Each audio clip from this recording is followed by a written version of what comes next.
जय श्री कृष्ण। राधे राधे मित्रों, आपका हमारे चैनल अनमोल विचार पर एक बार फिर से स्वागत है, जहां आप सुन रहे हैं श्रीमद् भगवद गीता की एक शानदार श्रृंखला जिसका नाम है भगवद गीता की सीख।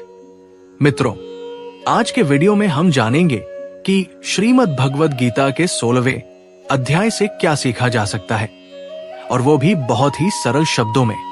मित्रों, ईश्वर से कुछ मांगिए मत, बल्कि ईश्वर से अपनी निकटता बढ़ाइए। सब कुछ आपको बिना मांगे ही मिलने लग जाएगा। मित्रों, श्रीमद् भगवद गीता के 16वें अध्याय में हमने जाना कि मनुष्यों का आचरण किस प्रकार का होना चाहिए। वो कौन से गुण हैं जिन्हें अपनाकर मनुष्य अपने लक्ष्य को प्राप्त कर सकता है। साथ ही साथ हमने ये भी जाना कि आसुरी स्वभाव वाले मनुष्यों के क्या क्या लक्षण होते हैं।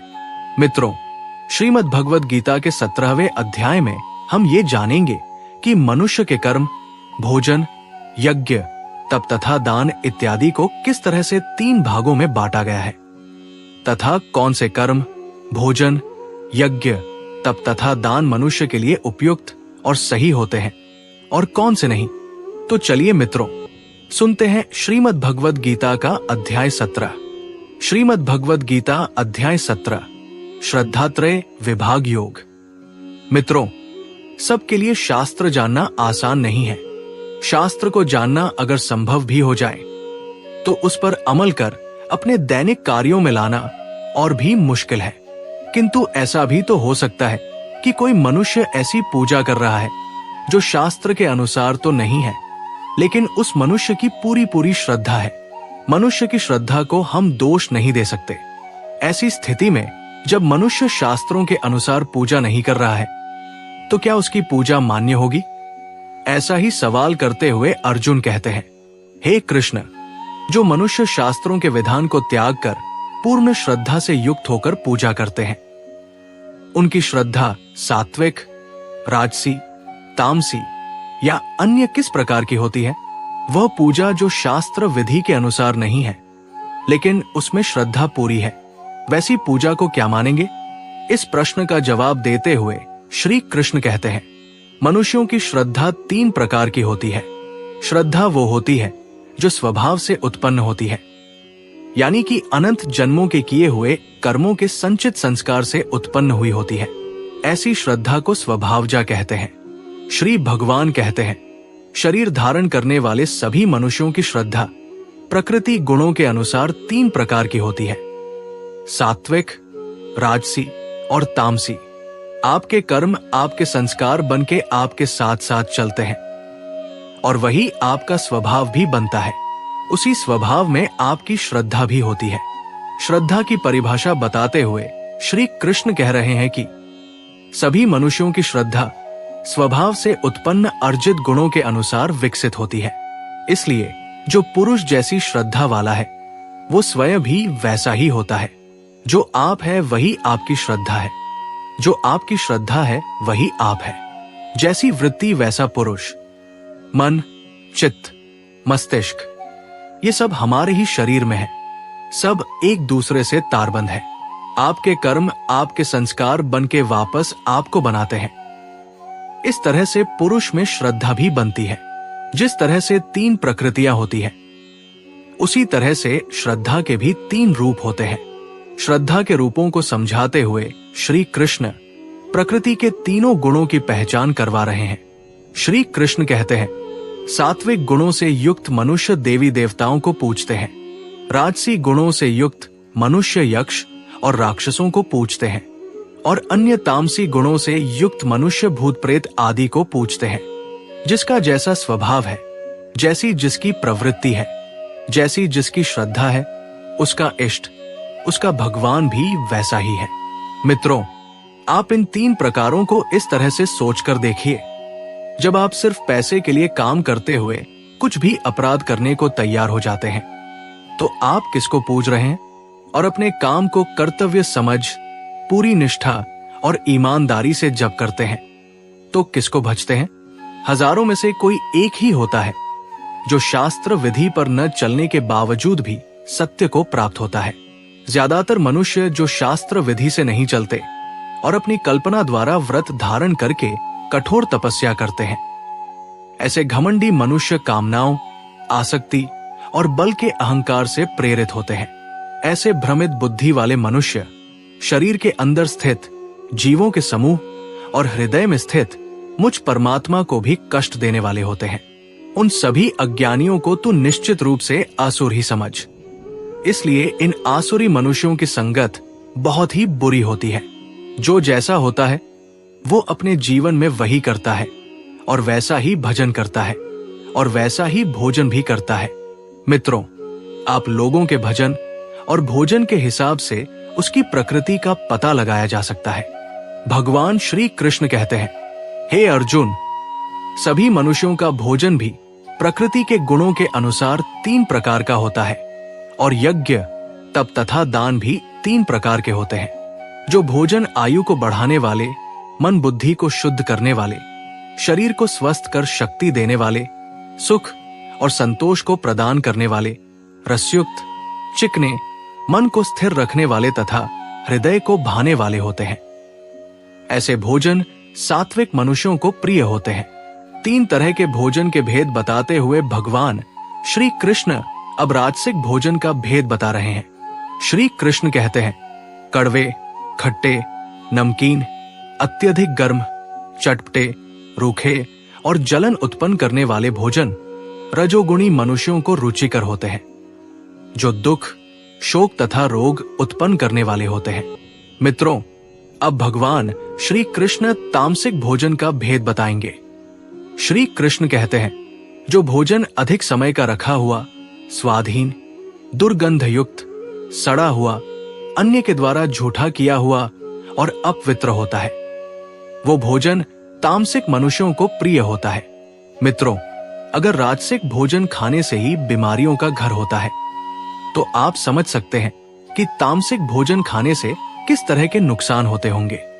अब भगवान श्री कृष्ण यज्ञ यानी उपासना के तरीके के बारे में बताते हैं। सात्विक यज्ञ किस प्रकार का होता है? श्री कृष्ण कहते हैं, जो यज्ञ बिना किसी फल की इच्छा से शास्त्रों के निर्देशानुसार किया जाता है और जो यज्ञ मन को स्थिर करके कर्तव्य समझकर किया जाता है, वो सात्विक यज्ञ होता है। अगर यज्ञ सिर्फ ईश्वर की आराधना या अपने कर्म को उसे समर्पित करने के लिए किया जा रहा है, तो वो यज्ञ, वो पूजा सीधे श्री कृष्ण तक पहुंचती है।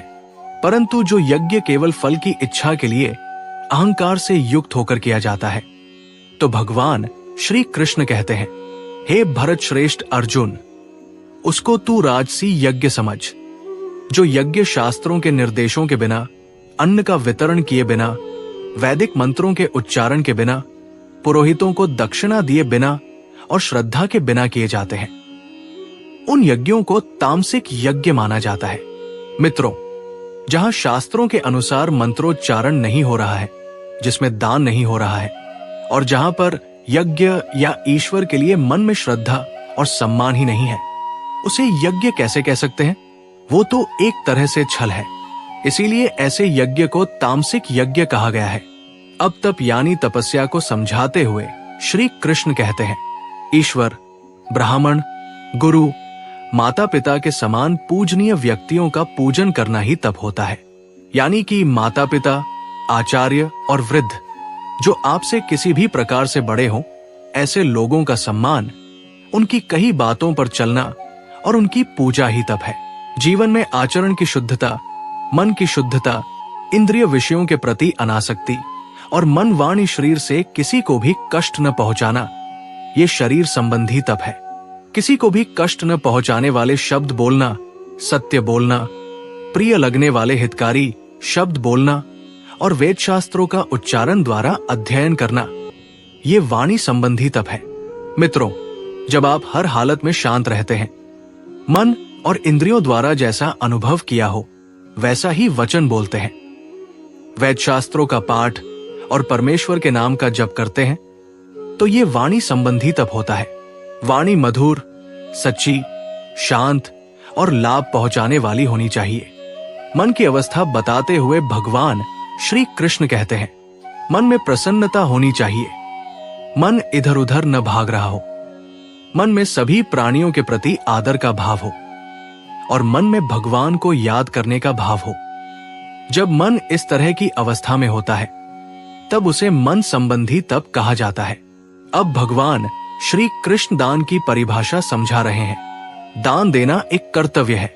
जब जहां और जिस वस्तु का अभाव हो उसी वस्तु द्वारा प्राणियों की सेवा करना ही दान कहा जाता है।